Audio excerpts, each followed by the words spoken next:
Welcome to BIZUIT. At this video, we will begin exploring the BIZUIT Job Portal, Part 1.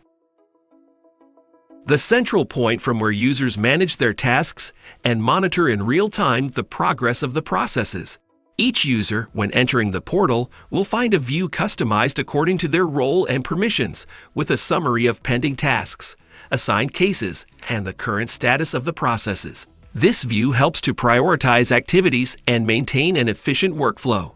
Throughout this video, we will learn how to create new cases in the reimbursement management process, explore how roles determine the availability of processes for each user, and see how to manage assigned tasks.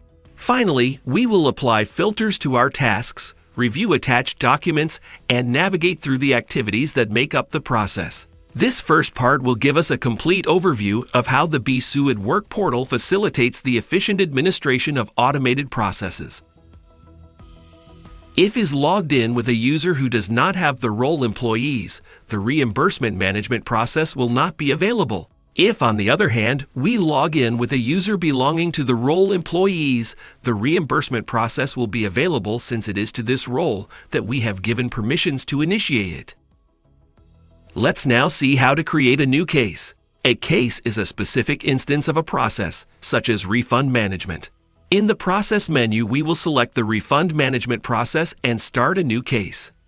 The form that we have designed for the start form will be presented. We will complete its fields, we will check that the validations work correctly, we will attach a proof of expense file, and we will start the process. We will repeat this to create one additional case. Since the applicant has no activities assigned within the process, we will log out and log in with a user belonging to the role Grupo Admin Finanzas. Given that this user has permissions in the evaluation initial activity, when selecting the reimbursement process, we will be presented with the two instances, cases, previously created, and we will see that the list of tasks respects the configuration of columns that we have previously established, showing process data such as amount and employee number. We can also toggle between table or tab view. This configuration can be preset for each user in the User Settings section. By clicking on this button, we can view the attached documents. By clicking on the icon on the screen or on the record in the grid, the form we have designed for that activity will open. The case data will be presented to us in read-only mode, and we will have to decide whether to approve or not, also placing a note. When closing the form, we see that this case is no longer available in the initial evaluation activity because it has advanced to the next step of the process, which in this case is the authorization by the manager since the amount is higher than 100,000.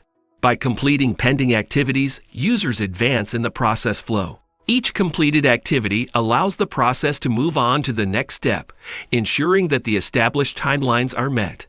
In our case, we will log out and log in with a user belonging to the manager's group role, where we will see that since the case has been initially evaluated positively, but the amount is greater than 100,000, it must be authorized by the user. In the following video, we will see how to apply filters to our tasks.